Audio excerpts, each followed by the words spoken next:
हाँ जी, good morning, good afternoon and good evening to everyone watching this video as per your time zone।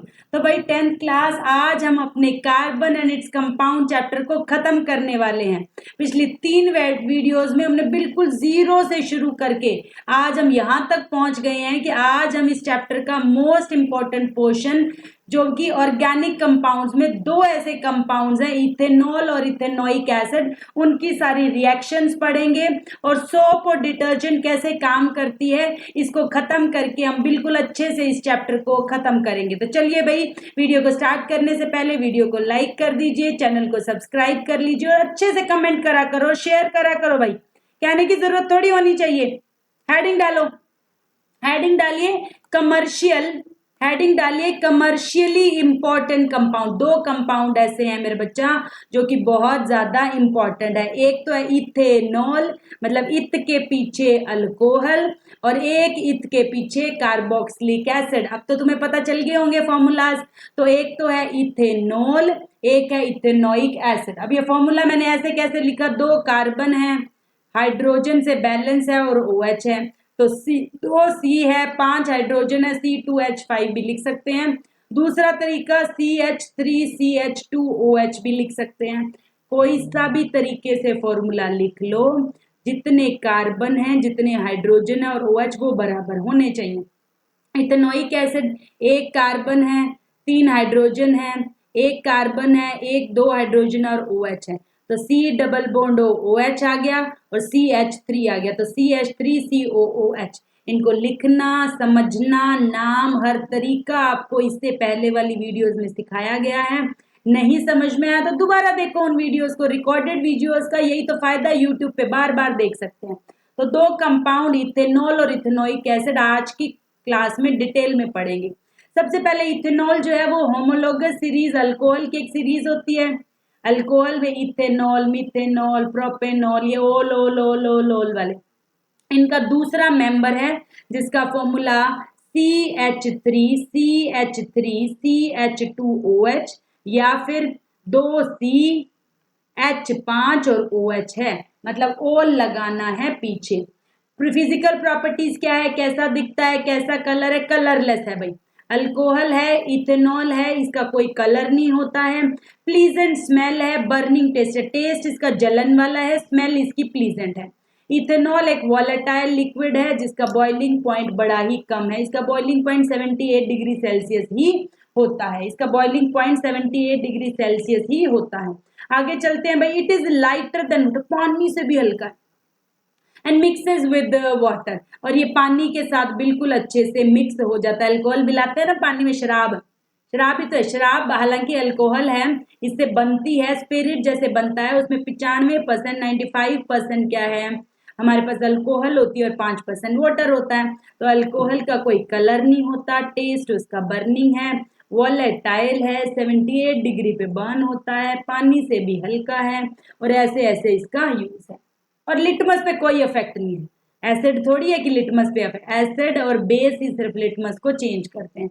Use बड़े important है, एक तो alcohol शराब बनाने में, ठीक है, ड्रिंक्स कोई भी बना रहे हैं, अल्कोहलिक ड्रिंक, शराब है, बियर है, ठीक है, जो भी हमारे पास है उनमें हमारे पास इथेनॉल यूज होता है। गुड सॉल्वेंट है, घुल जाता है, इसीलिए इसकी मेडिसिन बनती है। सिरप, कफ सिरप्स जो भी होते हैं, टॉनिक्स होते हैं जो हम खांसी वगैरह के लिए लेते हैं, टिंचर ऑफ आयोडीन है, उन सब में इथेनॉल यूज होता है, क्योंकि सारा का सारा जो इथेनॉल है वो बिल्कुल होमोजीनियस मिक्सचर बनता है पानी में, कोई भी लेयर नजर नहीं आती है क्योंकि वो गुड सॉल्वेंट है। तो यूजेस बड़े इंपॉर्टेंट है। एक अल्कोहल को एज अ फ्यूल यूज कर रहे हैं आजकल, हमें पता है पेट्रोल डीजल वगैरह महंगे होते जा रहे हैं, उनकी हमारे पास प्रोडक्शन है नहीं क्योंकि बहुत सालों में बनते हैं, इसलिए थोड़ा सा एडिटिव, एज एडिटिव मतलब थोड़े अमाउंट का अल्कोहल भी हम डालने लग गए हैं। शुगर केन है, उससे हम अल्कोहल बना सकते हैं, ये हमने चैप्टर नंबर 6 में पढ़ा था, हमने पढ़ा था चैप्टर नंबर 6 में फर्मेंटेशन से शराब बनती है। तो अल्कोहल इजीली बन सकता है और उसको पेट्रोल में एडिटिव में यूज कर सकते हैं। फॉर एग्जांपल ऐसे समझो, 90% पेट्रोल में 10% अल्कोहल अगर डाल दो तो कोई खास फर्क नहीं पड़ता है। आगे चलते हैं भाई, डिसएडवांटेज भी है, किसी चीज के फायदे हैं तो उसके नुकसान भी है। नुकसान क्या है, अगर हम इथेनॉल का कंजप्शन करते हैं, मतलब अल्कोहल का कंजप्शन करते हैं, तो सबको पता है ड्रंकनेस हो जाती है, हमें चक्कर आने लग जाते हैं, वॉमिटिंग हो जाती है। जो भी शराब पीता है शरीर के लिए शराब हानिकारक है। इथेनॉल का इवन स्मॉल क्वांटिटी भी लीथल हो सकता है, बहुत ही खराब है। मतलब अल्कोहल शराब नहीं पीनी चाहिए, हमारे लीवर किडनी को खराब करती है। अगर आप लंबे समय से ले रहे हो तो आपको बहुत ज्यादा हेल्थ प्रॉब्लम्स हो सकती हैं, आपको बहुत ज्यादा हेल्थ प्रॉब्लम हो सकती हैं। आगे चलते हैं भाई, how do alcohols affect the living beings को कैसे दिक्कत करते हैं। अब देखिए भाई, इथेनॉल जो है वो हमारे मेटाबॉलिज्म को चौक करता है, सेंट्रल नर्वस सिस्टम हो गया, हमें ड्राउजीनेस फील होगा, हमें चक्कर आएंगे, हमें समझ नहीं आएगा, नशेड़ी नहीं होते, देखा होगा नशा करते हुए, वो वाली बात है। ठीक है, तो हमारे पास सुपर दिक्कत हो जाएगी इससे। ठीक है, कई बारी हमारे पास क्या होता है, अब अल्कोहल जो है उसमें हमने बताया था कि फैक्ट्रीज में भी यूज हो रहा है, मेडिसिन में यूज हो रहा है, कब सिरप्स में यूज हो रहे हैं, तो इनको यूज करने के लिए भेजी जाती थी, कुछ लोग उसको पीने के लिए यूज कर लेते थे। इस चीज से बचने के लिए अल्कोहल में कुछ जहरीली चीजें मिलानी स्टार्ट करी ताकि वो पीने लायक ना रहे। अब कुछ लोग वो ना पीने वाली शराब भी पी लेते हैं और मर जाते हैं, तो ये वेरी इंपॉर्टेंट बात है, यहाँ से चलो। Ethanol is industrial solvent, industrial के लिए बड़ी इंपॉर्टेंट है। टू प्रिवेंट इट्स मिसयूज, उसकी गलत यूज को प्रिवेंट करने के लिए उसमें कुछ यूनिट पॉइजनस सब्सटेंस, जहरीले सब्सटेंस, नुकसानदेह सब्सटेंस जैसे कि मिथेनॉल मिलाया जाता है, या फिर कुछ कलर देने के लिए उसमें डाइज मिलाई जाती है, जैसे याद है आपको, कॉपर सल्फेट, पानी ब्लू है पानी, ब्लू विट्रॉल मिलाया जाता है, पायरिडीन मिलाई जाती है। एमसीक्यू आया था भाई पिछले सवालों में, प्रीवियस ईयर में, कि डी नेचर्ड इथेनॉल क्या होती है, डी नेचर्ड अल्कोहल मतलब उसके नेचर को खराब किया गया है ताकि लोग उसको फैक्ट्री की बजाय पीने के लिए यूज ना करें, इसी को क्या कहते हैं, डी नेचर्ड अल्कोहल कहते हैं। तो mixture of some poisonous substances such as methanol, और मिथेनॉल इसमें डला हुआ, इस बात को दिखाने के लिए कुछ कलर वाले सब्सटेंसेस डालते हैं, जैसे ब्लू कलर डालते हैं, पायरिडीन डालते हैं, ताकि पता लग जाए कि ये अल्कोहल पीने वाली नहीं है। पर कुछ लोग तो ना पीने वाली भी पी लेते हैं और मर जाते हैं, क्योंकि मिथेनॉल जो है वो हमारे प्रोटोप्लाज्म, सेल वाला चैप्टर पढ़ा ना 9th में, जिसने नहीं पढ़ा जाओ 9th पढ़ के आओ, मेरे ही लेक्चर्स में से देखो भाई। सेल जो है उसमें साइटोप्लाज्म होता है, न्यूक्लियोप्लाज्म होता है, प्रोटोप्लाज्म होता है, हमारे सेल को कोगुलेट कर देता है। जैसे अंडा देखा है, अंडा जब हम बनाते हैं, मतलब नॉन वेज जो भी लोग बनाते हैं, ठीक है, वो बाद में इकट्ठा हो जाता है, कोगुलेट हो जाता है, तो पूरा का पूरा चौक हो जाता है हमारा सेल और हम मर जाते हैं। आगे चलते हैं, अभी ऑक्सीडाइजिंग एजेंट्स क्या होता है। अब हम इथेनॉल की रिएक्शंस करेंगे, इथेनॉल की प्रॉपर्टीज पढ़ ली, और टू ऑक्सीडाइजिंग एजेंट, ये भी मोस्ट इंपॉर्टेंट सवाल है, सीधा सीधा आपके प्रीवियस ईयर में आया हुआ है। Substances which give oxygen, oxidising agent क्या है, जो एजेंट ऑक्सीजन दे वो ऑक्सीडाइजिंग एजेंट है। इसके दो नाम बड़े इंपॉर्टेंट है, एक है एल्केलाइन KMnO4, एक है एसिडिफाइड K2Cr2O7, ये दोनों नाम रट लो, ये दोनों नाम रट लो, एज इट इज क्वेश्चन आएगा। ऑक्सीडाइजिंग एजेंट क्या होता है, जो ऑक्सीजन देता है, नेम टू ऑक्सीडाइजिंग एजेंट, तो एक तो है एल्केलाइन पोटाशियम परमैंगनेट और एक है एसिडिफाइड पोटाशियम डाइक्रोमेट। ये क्वेश्चन आना है, इसको मर्जी जैसे रटो रट लो, ये सारे याद रखने हैं। अब इथेनॉल की 3 रिएक्शन है आपके सिलेबस में, होने को तो बहुत सारी रिएक्शन है, +1 में 50 रिएक्शन पढ़ोगे, लेकिन हमारे सिलेबस में 3 ही है। एक तो ऑक्सीडेशन, याद है पिछले चैप्टर में कहा था ऑक्सीडेशन आगे करेंगे, वही वाली ऑक्सीडेशन, मतलब इथेनॉल में ऑक्सीजन ऐड कर कर इसे इथेनोइक एसिड बना लेंगे। दूसरा, इथेनॉल की रिएक्शन सोडियम से कराएंगे। तीसरे, इथेनॉल में से पानी निकाल लेंगे, डिहाइड्रेशन कर देंगे उसमें। तो ये तीनों रिएक्शन हम शुरू करते हैं, वेरी वेरी इंपॉर्टेंट है। इन तीनों में से एक रिएक्शन आपके 2025 में पक्का आएगी। पहली रिएक्शन क्या, इथेनॉल से इथेनोइक एसिड बनाना। इसके लिए हमें क्या चाहिए, ऑक्सीडेशन चाहिए। ऑक्सीडेशन के लिए हमें ऑक्सीडाइजिंग एजेंट चाहिए। 2 एजेंट के नाम याद कराए हैं, एल्केलाइन KMnO4 और एसिडिफाइड K2Cr2O7। देख रहे हो, एक एक स्टेप से कराए जा रहे हैं। पहले ऑक्सीडाइजिंग एजेंट के नाम याद कराए, फिर इस रिएक्शन में यूज कर लिया, इथेनॉल का फॉर्मूला आपको याद कराया हुआ है, एसिटिक एसिड हम इसी को इथेनोइक एसिड को ही कहते हैं, इसका फॉर्मूला भी आपको याद कराया हुआ है। इससे ये फॉर्मूला बनाना है, क्या यूज करके, ऑक्सीडाइजिंग एजेंट का यूज करके। तो इथेनॉल, और ये क्वेश्चन भी पूछा गया है कि इथेनॉल टू इथेनोइक एसिड को ऑक्सीडेशन रिएक्शन क्यों कहते हैं, तो आप लिखोगे ethanol is converted to ethanoic acid by addition of oxygen using oxidising agent. Oxidising agent oxygen देकर इथेनॉल को इथेनोइक एसिड में कन्वर्ट कर रहे हैं, इसीलिए इस रिएक्शन का नाम ऑक्सीडेशन रिएक्शन है। स्टेप वाइज बताया जा रहा है, आपको एज इट इज लर्न करना है। इथेनॉल को ऑक्सीडाइजिंग एजेंट की प्रेजेंस में गर्म करेंगे तो इथेनोइक एसिड बन जाएगा। ये हो गई हमारी पहली रिएक्शन। दूसरी चलते हैं, इथेनॉल यानी कि CH3CH2OH को सोडियम के साथ रिएक्ट करेंगे। ऐसा हमने पहले भी करा है। किसी मेटल को अगर हम एसिड के साथ करते थे तो हम क्या कहते थे, सॉल्ट प्लस हाइड्रोजन गैस। वैसे ही सेम सी रिएक्शन है, यहाँ अल्कोहल को मेटल के साथ करेंगे तो भी कोई सॉल्ट प्लस पॉपिंग गैस निकलती है। सॉल्ट का नाम आपके एमसीक्यू में पूछा गया है, बहुत बार पूछा गया है, तो नाम याद कर लेंगे हम, सोडियम इथोक्साइड। दोबारा लिखेंगे सोडियम इथोक्साइड, ये याद तो करना पड़ेगा, बार बार लिख के प्रैक्टिस करोगे याद हो जाएंगे। मैडम को भी बार बार लिखने से रटे ही हैं।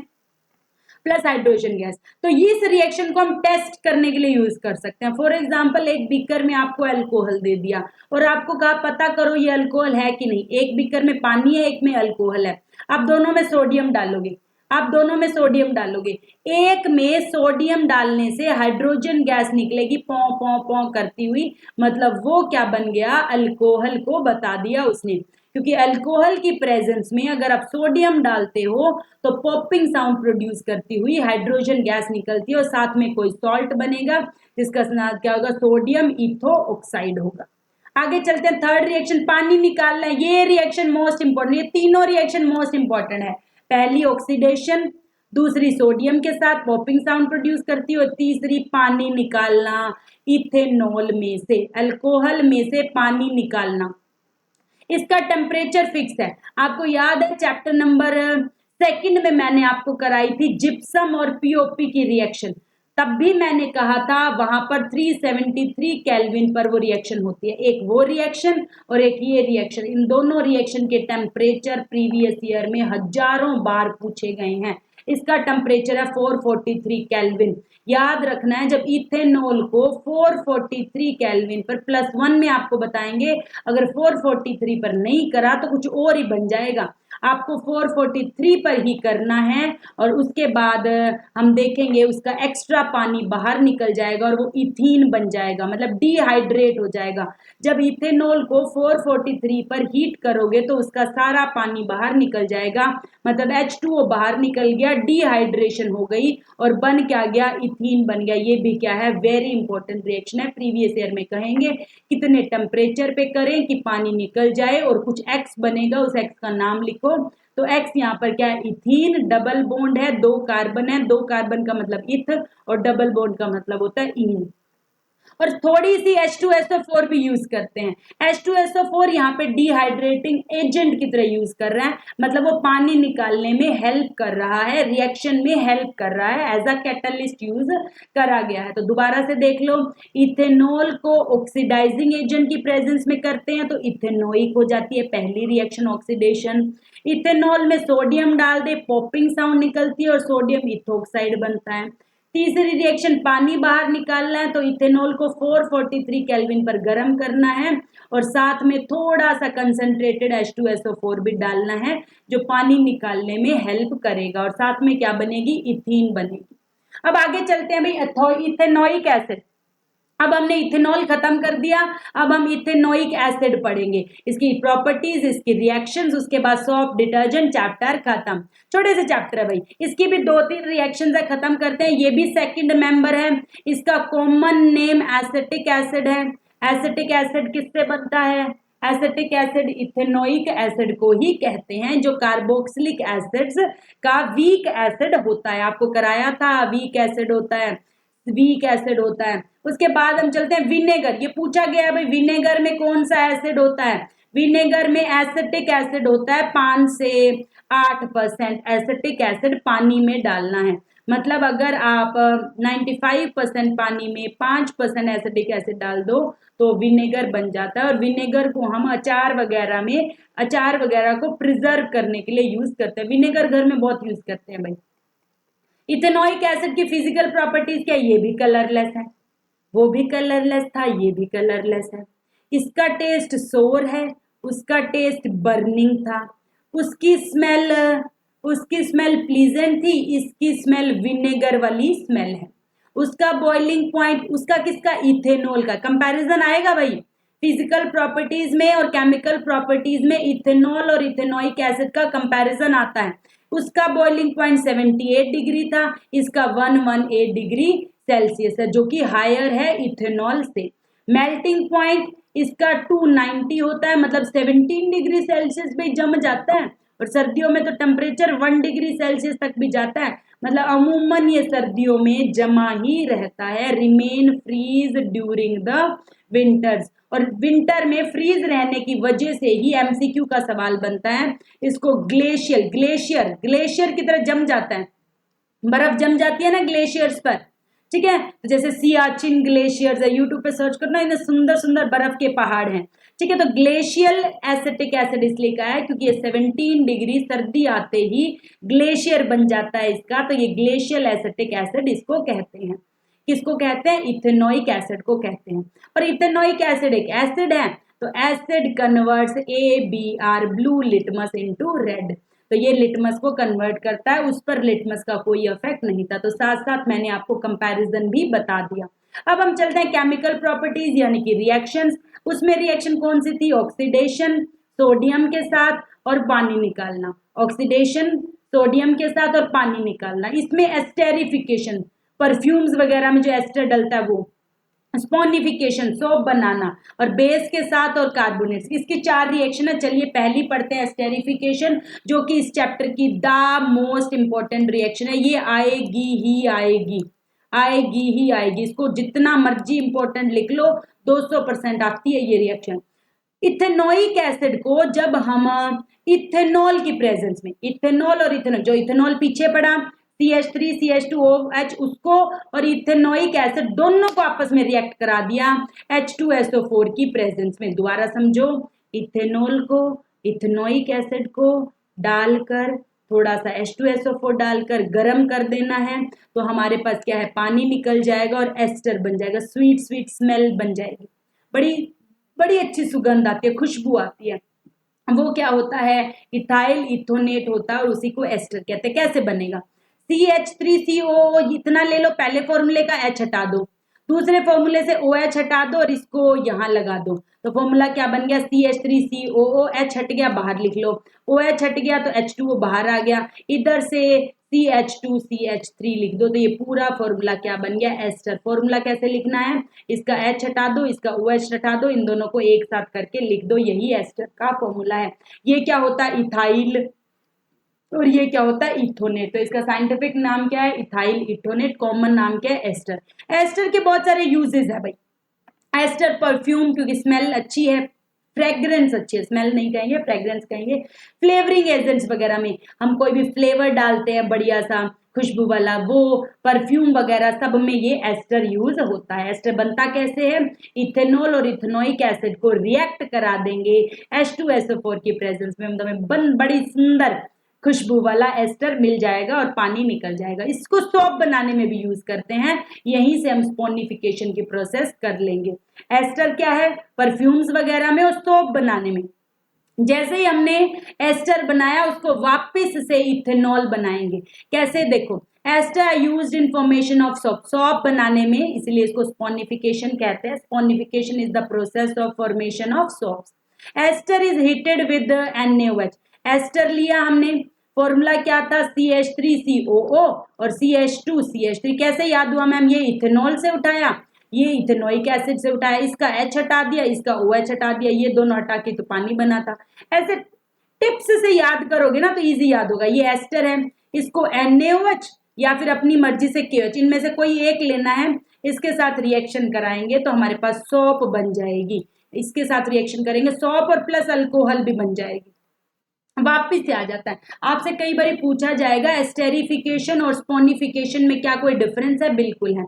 एस्टर में तो अल्कोहल रिएक्टेंट था, एस्टर जब बनाए थे एस्टेरिफिकेशन उसमें अल्कोहल एक रिएक्टेंट था, इसमें अल्कोहल एक प्रोडक्ट है, ठीक है, इसमें अल्कोहल एक प्रोडक्ट है, उसमें अल्कोहल या फिर जो हम इथोनेट बन रहा था प्रोडक्ट में, इसमें सॉप बन रही है, उसमें एस्टर बन रहा था, इसमें सॉप बन रही है। तो ये दो डिफरेंस मैंने आपको बताए हैं एस्टेरिफिकेशन और स्पोनिफिकेशन में, जो कि आपको याद रखने हैं, ठीक है। आगे हम चलते हैं भाई, सॉप की रिएक्शन देखो बना लिया, पहले ये लिख लिया एस्टर का फॉर्मूला NaOH या KOH में करेंगे, तो अब ये हटा दो, C2H5 हटा दो, यहां से OH हटा दो, इसको एक साथ करके लिख दो, अल्कोहल बन गया, उसमें अल्कोहल रिएक्टेंट था, इसमें प्रोडक्ट आ गया, बाकी इतना बचा हुआ प्लस Na लगा दो। तो इनको इसको बीच में तोड़ना है, इसको बीच में से तोड़ना है, इसका पहला हिस्सा दूसरे के साथ, इसका दूसरा हिस्सा पहले के साथ रिएक्शन कर देंगे, K वाला करेंगे तो यहाँ K आएगा, N वाला करेंगे तो N आएगा, दोनों ही सोप को बताते हैं।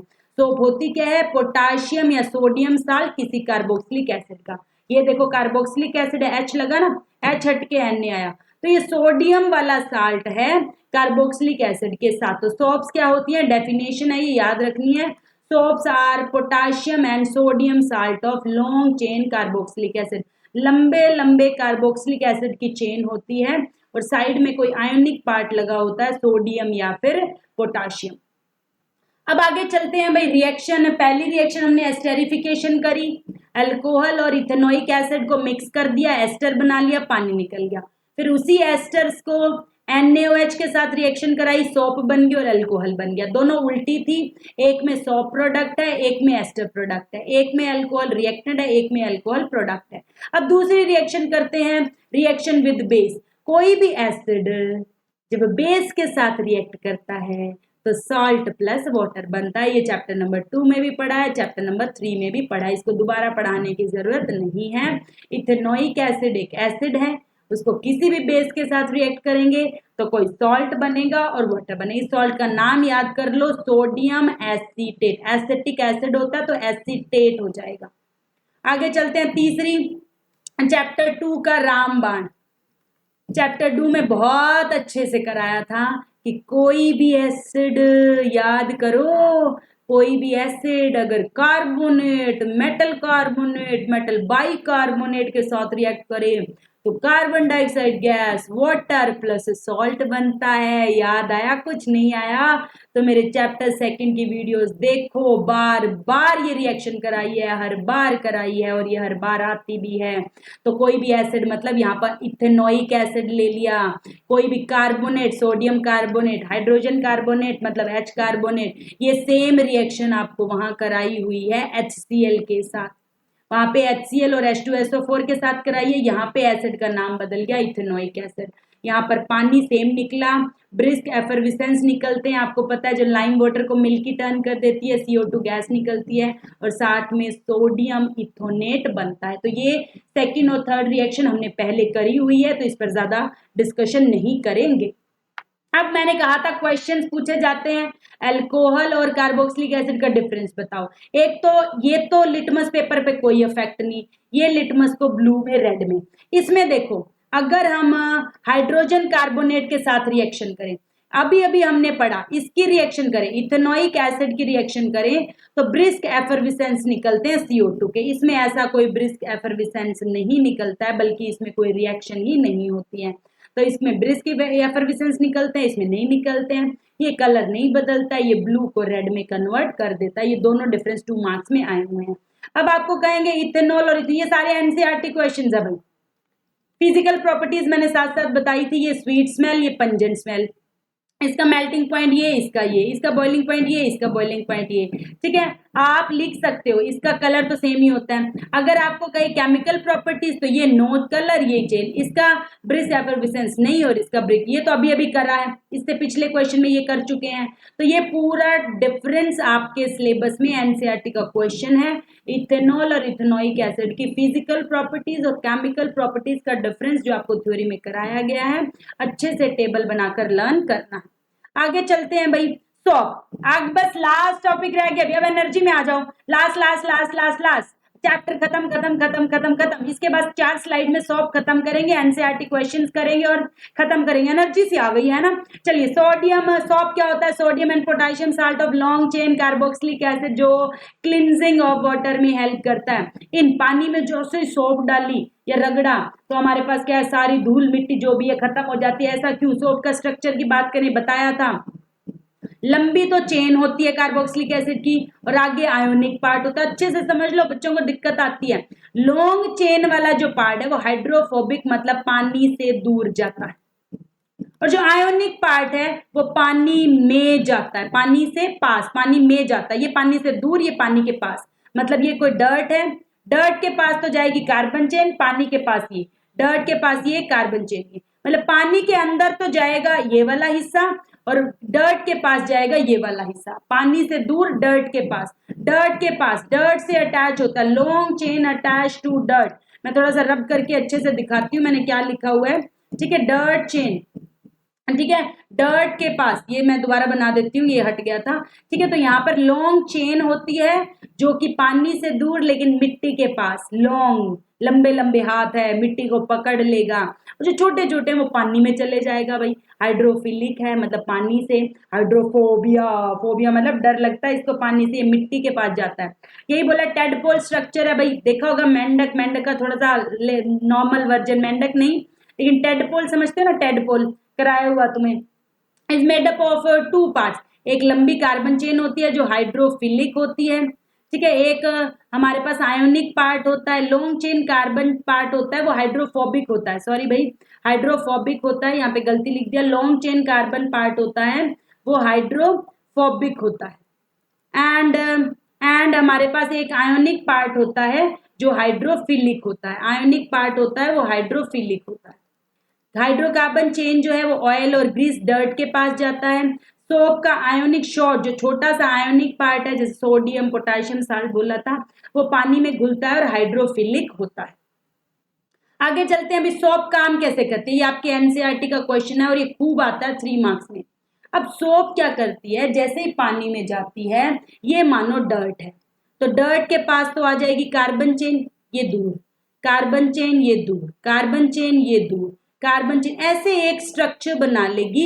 इस स्ट्रक्चर को मिसेल कहते हैं। व्हेन सोप पानी में घोलते हैं कोलॉइडल सस्पेंशन बनता है और सोप एक क्लस्टर, क्लस्टर मतलब एक गुच्छा बनाती है स्फेरिकल फॉर्म में, जिसको मिसेल कहते हैं। सोप मिसेल में 2 पार्ट होते हैं, एक कार्बन पार्ट जो कि डर्ट के पास होता है, एक आयोनिक पार्ट जो पानी की तरफ होता है। जैसे ही डर्टी क्लॉथ हम उसमें डालेंगे, हाइड्रोकार्बन पार्ट जो है वो मिसेल की फॉर्म में उसको अटैच हो जाएगा और उस पूरी डर्ट को खींचकर बाहर ले जाएगा। डर्ट पर कौन अटैच है? हाइड्रोकार्बन पार्ट अटैच है, आयोनिक पार्ट पानी के अंदर है। जैसे हम एजिटेट करते हैं, आयोनिक पार्ट अपने साथ कार्बोनिक पार्ट और डर्ट को बाहर लेकर बाहर निकलता है। Ionic part remain attach to water. In this way पूरी की पूरी सोप उस मिट्टी को जाले में फंसाकर बाहर लेकर जाती है। आगे चलते हैं यूजिंग, ये देखो ये डायग्राम आपको बनाना है, मैकेनिज्म में पूरा जो लिखवाया है थ्योरी में लिखना है। ये देखो सोप मिसेल एंड ट्रैप, इस मिसेल ने इस पूरे पूरे को अपने जाल में फंसा लिया है।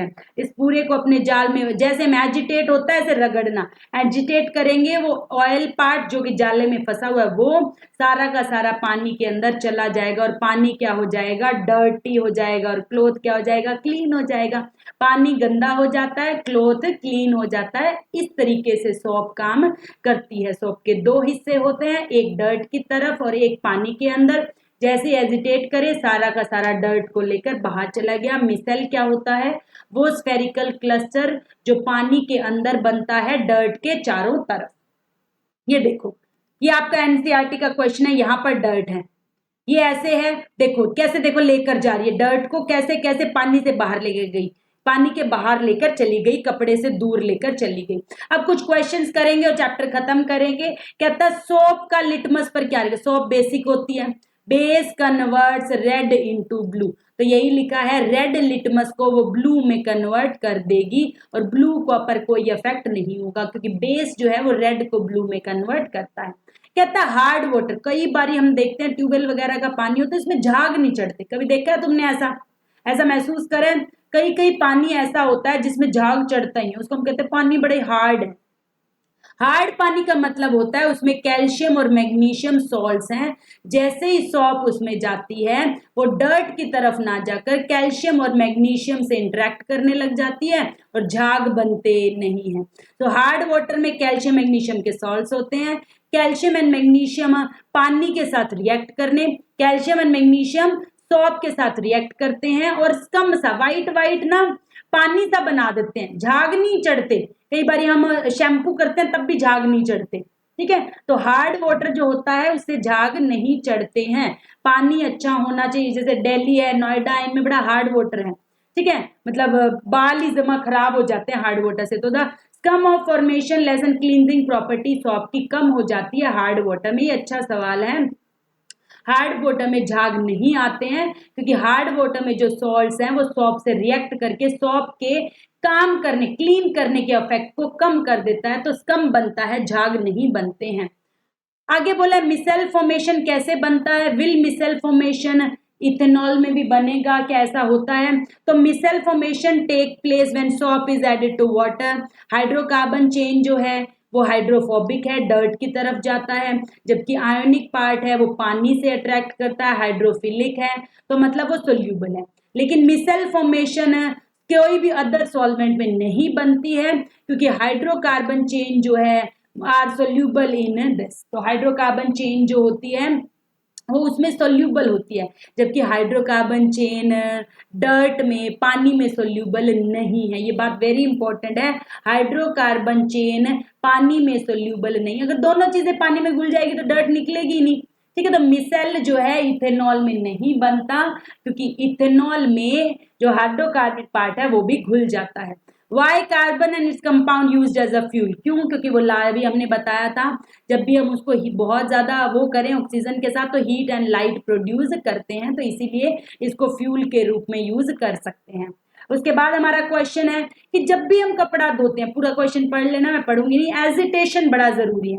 कपड़े को तुमने रगड़ लिया लेकिन अगर एजिटेट मतलब मसल के खंगाला नहीं तो फिर वो नहीं निकली, मिट्टी नहीं निकलेगी। ऐसा इसलिए it is necessary to agitate the cloth, क्योंकि जो मिसेल ने एंट्रेप करा है, मिसेल ने जो जाला बनाया उस जाले को खींच के बाहर में जाना है। जैसे हम एजिटेट करते हैं, जैसे हम साबुन लगाते हैं, साबुन के बाद उसको रगड़ते भी हैं, तो रगड़ते हैं तो साबुन अपना जो मिसेल बनाती है वो खींच के उसको डर्ट को बाहर ले जाती है।